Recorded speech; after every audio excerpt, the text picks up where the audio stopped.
Welcome to the Salem witch trials.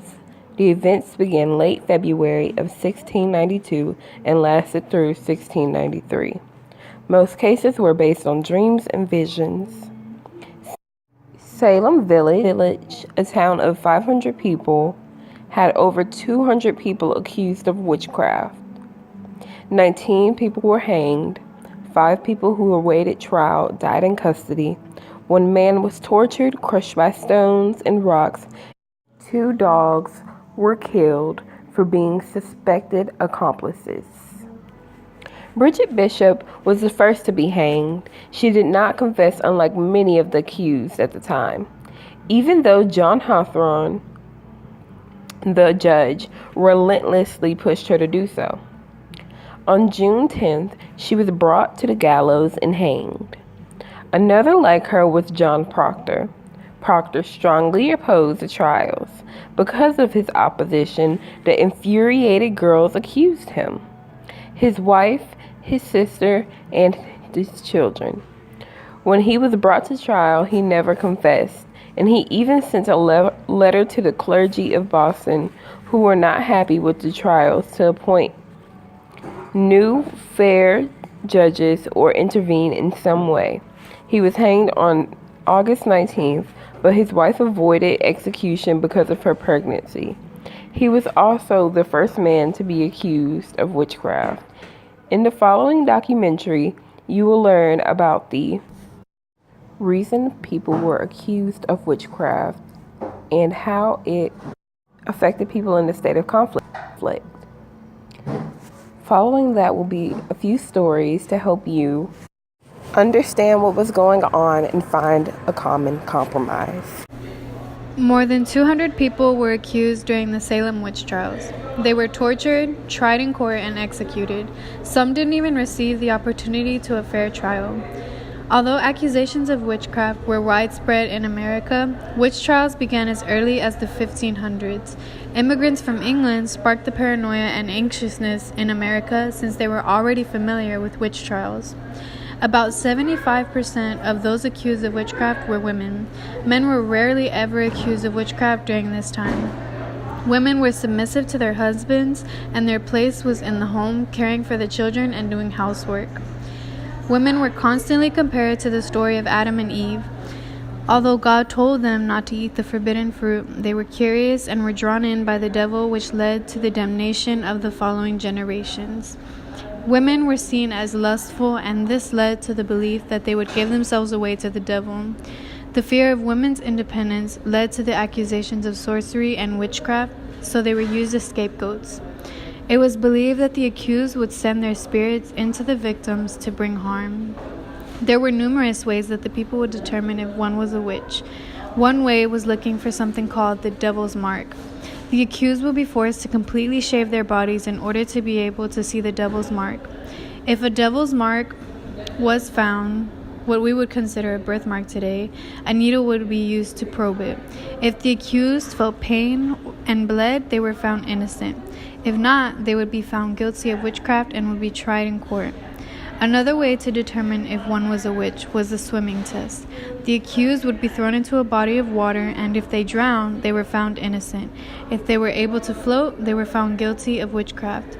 The most common method used was torture in order to get a confession out from the accused. Once one admitted to witchcraft, they were executed. The Salem witch trials resulted in hundreds of accusations and about 20 executions. This intensified a great fear and paranoia. The Salem witch trials wouldn't have occurred without the introduction of Tituba. Tituba was an enslaved woman owned by Samuel Parris. She was born in 1674, and her origin is unclear ever since. Tituba was one of the first few people to be accused of witchcraft. Before she was accused, Elizabeth Parris and Abigail Williams were under the care of Tituba. This includes Tituba telling fascinating stories about her childhood in Barbados. Her story included the use of magic, which attracted many young girls from the ages of 12 to 20. The girls that were part of the group were Mercy Lewis, Mary Warren, Elizabeth Hubbard, Elizabeth Booth, and many more. Although the stories were fascinating, many of the girls began to exhibit strange behaviors such as fits, screaming, crying, and unable to listen to ministers when they preached the word of God. In order to help the girls, Reverend Parris questioned the girls until they confessed that Tituba was the one who inflicted their sufferings. They confessed about her stories and the magic she used. Soon after, the girls accused Sarah Good and the town beggar. Sarah's low rank in the village, temper, and her appearance made her an easy target. Then the girls accused Sarah Osborne of being a witch. Sarah was an old Salem villager who was already marked for marrying her indentured servant, John Osborne. The common factor between Sarah Osborne and Sarah Good was that neither attended church. On March 1st, 1692, the women were brought before an informal tribunal in the meeting house of Salem village. During Sarah's Good testimony, many of the afflicted girls experienced strange behavior, such as behavior by Sarah Spector. The same thing occurred with Sarah Osborne, and it wasn't until Teachaba's testimony when she immediately confessed to witchcraft. She explained how a tall man from Boston came to her asking for her services and made her sign the devil's book in blood. When asked about the book, she said there were 9 names in the book but only recognized 2, which were Sarah Osborne and Sarah Good. Later on, the accusation took a shift when people of higher rank began being accused of witches such as Rebecca Nurse. Some key facts and dates are Dorca Good, daughter of Sarah Good, was also accused. Mary Easty and Sarah Tongue were also accused, which were related to Rebecca Nurse. Reverend George Burroughs, the former minister of Salem Village, was also accused of witch trials for speaking out against the trials. Bridget Bishop was the first one to be called before the court. She was found guilty and hanged on June 2nd at Gallows Hills in Salem.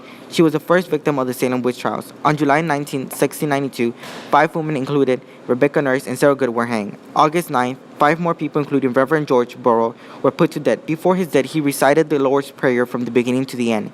This created a doubt in the people that were accused of witchcraft because it was said witches were not supposed to be able to recite the Lord's Prayer properly. Gilles Corey was the only man to be pressed to death. Teachable was sold back into slavery to pay for her expenses.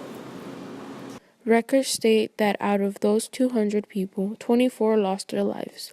Incompatible to the popular belief of burning witches, nobody was burned at stake due to the fact that the English law had forbidden the act of burning witches almost 115 years before.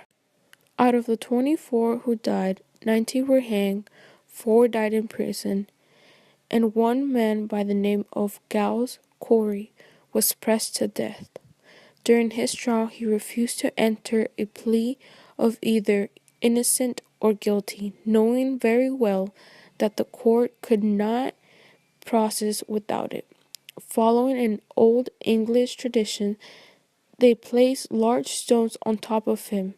This was said it would press the truth out of him. When being asked if he were guilty or innocent, he would stay silent and say nothing. To which they continued piling more stones. Towards the very end, when being asked again, he says, "More weight." And those were his last words. To those who were accused of being witches, death wasn't the end of their torment. The convicted witches would be expelled from the church, which resulted in them not being allowed to be buried in consecrated land or any kind of holy cemetery. Their bodies would be cut down and buried in very shallow graves. There were no records of their death, and it was as if they were completely wiped out of earth. Within the witch trials, a form of evidence used was spectral evidence. Spectral evidence is a type of evidence based upon a person's dreams and visions. This testimony could be used to accuse one of being a witch. If the witnesses claimed they had a dream of someone performing any witch-like activities, then that person would be charged. The use of spectral evidence was used to falsely accuse others. The trials were then moved to a higher court in which spectral evidence was outlawed because of the impracticality of accusing someone of being a witch. Because of this and many other unreasonable accusations, the trials came to an end. This made the villagers realize all of the false accusations that were made during that time and how many innocent lives were taken. The court of Salem apologized to all of the wrongfully accused witches who were in custody, and the trials became a dark and unjust part in American history.